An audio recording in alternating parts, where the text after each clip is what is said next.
चलिए, तो आज हम लोग पढ़ेंगे एक्सरसाइज 2.2 का क्वेश्चन नंबर 1 का 2 नंबर क्वेश्चन को। और क्वेश्चन कर रहा है कि आपको इसका शून्य ज्ञात करना है और शून्यकों के बीच के योग तथा गुणनफलों के लिए बीच में संबंध की सत्यता की जांच करना है। तो चलिए हम शून्य पहले ज्ञात कर लेते हैं और शून्य ज्ञात कर लेंगे तो इसका सॉल्यूशन अच्छी तरह से हम लोग समझेंगे। और समझने के लिए आपको इस वीडियो को पूरा अंतर देखना पड़ेगा। और आप अगर हमारे चैनल पर नए हैं तो चैनल को सब्सक्राइब करिए और अपने दोस्त को भी इनवाइट जरूर कर लीजिएगा। चलिए, तो यहाँ पर हम क्या करते हैं, इस क्वेश्चन को सॉल्यूशन करेंगे। इस क्वेश्चन को सॉल्यूशन करने के लिए सबसे पहले आपको पता होना चाहिए कि इसका शून्य ज्ञात करने। तो शून्य ज्ञात करने के लिए सबसे पहले हमको इसके बराबर में जीरो डालना होता है। याद रखिएगा, जब भी कहे शून्य ज्ञात करने के लिए तो क्वेश्चन को लिखने के बाद इसके बराबर में हमको जीरो डालना अनिवार्य होता है, क्योंकि शून्य ज्ञात करने का मतलब है जीरो डालना। तो जीरो निकाला, जीरो इक्वल में दे देना है। अब चलिए इसका जीरो देने के बाद सॉल्यूशन करते हैं। हम बताए थे पिछले वीडियो में भी कि अगर जीरो शून्य ज्ञात करना हो तो सबसे पहले फर्स्ट इंटू लास्ट करना है। तो 4s स्क्वायर को अगर 1 से गुना करेंगे तो 4s इंटू 1 क्या हो जाएगा 4s, यानी कि 4s स्क्वायर हो जाएगा। यानी मल्टीप्लाई जब करेंगे तो हमको गुना करेंगे कितना आएगा 4s स्क्वायर। इसको इस तरह से दो टूक करना है कि आपको जोड़ने और घटाने पर -4 आए। तो 4 को हम 4 गुना 1 लिख सकते हैं, लेकिन 4 को जोड़ने 4 और 1 को जोड़ने या घटाने पर -4 होगा क्या? नहीं होगा। लेकिन 4 को हम 2 गुना 2 भी तो लिख सकते हैं। तो अब इसको जोड़ने घटाने पर देखिए -4 आता है कि नहीं। अगर इसमें माइनस इसमें प्लस लगा देंगे तो कभी -4 पूरेगा जोड़ने घटाने पर? नहीं पूरेगा। लेकिन अगर हम दोनों में माइनस लगा देंगे -2 तब तो -4 हो जाएगा ना। इसीलिए यहाँ पर याद रखिएगा कि कैसे हमको -4 पुराना है और किस टाइप से, तो ये आपको सोचना पड़ेगा। जैसे कि अगर हम यहाँ पे प्लस कर देते दोनों तब 2 2 4 तो होता, लेकिन -4 नहीं होता।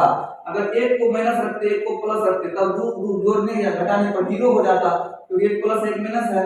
इसीलिए दोनों में अगर माइनस रखें तब -2 -4 भी हो जाता है, गुना करने पर माइनस प्लस 2 गुना 4 भी हो जाता है। समझ में आ गया कि दोनों जगह को क्या करना है -2 लगाना है। इसीलिए यहाँ पर लिखेंगे 4s स्क्वायर। अब इसको क्या लिखेंगे -2s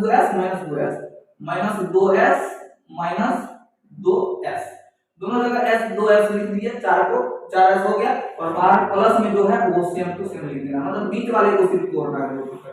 अब 2 2 हो गया, 2 2 करके कॉमन ले लेना, मतलब इसमें और इसमें अलग अलग कॉमन लेना है इतना इतना करके। इस दोनों में कौन सा डिजिट सेम नजर आ रहा है? इस दोनों में देखिए 2 इसमें भी है, क्योंकि 4 को हम लिख सकते हैं 2 गुना 2, तो इसमें 2 है कि नहीं? 4 में है।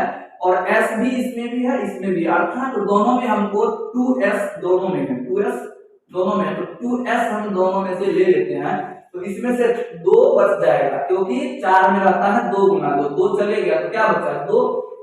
और s स्क्वायर में 2 तो s आता है, एक ही s लिए है, एक s और बच जाएगा इसमें।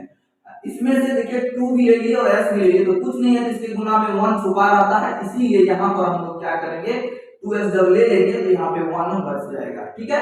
अब देखिए इस दोनों में कोई भी डिजिट सेम नहीं मिल रहा है, तो हम जानते हैं कि 1 दोनों में छुपा हुआ है गुना में, तो हम क्या करेंगे 1 ले लेंगे। लेकिन यहाँ पे माइनस है तो हम लोग क्या करेंगे माइनस कॉमन ले लेंगे, -1 कॉमन ले लेंगे। जैसे ही -1 कॉमन लेते हैं तो चिन्ह का परिवर्तन होना अनिवार्य होता है। जैसे ही माइनस लिए तो 2s माइनस में है तो ये 2s क्या हो जाएगा प्लस हो जाएगा। ठीक है ना, +2s हो जाएगा। और +1 में से अगर माइनस ले लिए हैं तो प्लस में से जब माइनस कॉमन लिया जाता है तो वो चिन्ह बदल जाता है, यानी प्लस है तो क्या हो जाएगा माइनस हो जाएगा। और 1 में से 1 कॉमन लेंगे तो तब भी 1 ही बचेगा, क्योंकि 1 को हम 1 गुना 1 लिख सकते हैं, तो 1 चले गया तब भी क्या बचेगा 1 बचेगा। तो याद रखिएगा यहाँ पर 1 बच गया और बराबर में क्या है 0। अब देखिए इस दोनों में क्या कॉमन है, दोनों में 2s - 1 है कि नहीं है, तो हम दोनों में से 2s - 1 कॉमन ले लेंगे। तो इसमें क्या बचेगा 2s - 1 कॉमन ले लिए तो बचा क्या 2s, और इसमें से 2s - 1 चले गया तो क्या बचा सिर्फ -1। देखिए यहाँ पर दोनों समान है, अर्थात हमारा शून्य बारी बारी से दोनों के बराबर अगर 0 करेंगे तब भी एक ही आंसर आएगा, अर्थात एक बार भी करेंगे चलेगा। यानी 2s - 1 अगर उधर जाएगा तो क्या हो जाएगा, ये -1 बराबर क्वेश्चन क्या होगा +1, और 2 गुना में इधर जाएगा तो भागा में, यानी s बराबर हो गया 1/2।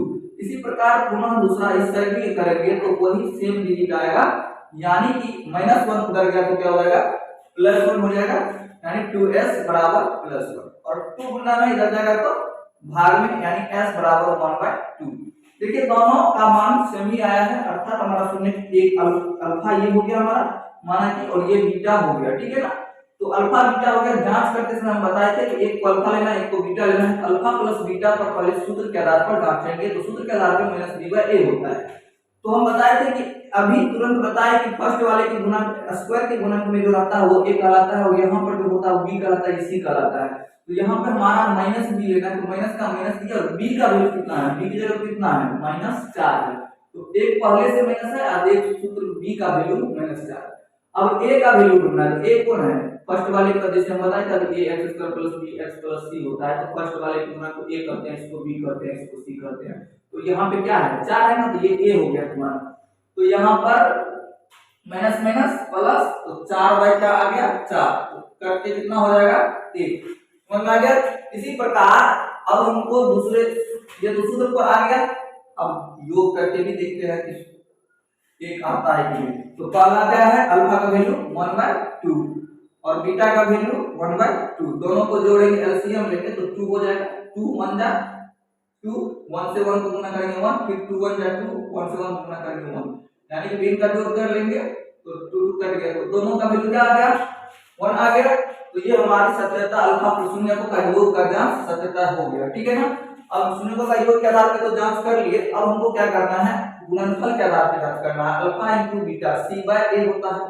सी का वैल्यू कितना है, सी का वैल्यू 1 है, और ए का वैल्यू कितना है 4 है, तो 1/4 हो गया। इसी प्रकार शून्य को गुणनफल के आधार पर अगर जांच करें तो पहला शून्य 1/2 है, और दूसरा शून्य क्या है, बीटा कितना है 1/2 है। गुना करें तो 1 into 1 1 होता है, और 2 2 जा 4 होता है। दोनों का मान समान आया, अर्थात ये भी जांच सत्यता की क्लियर हो गया।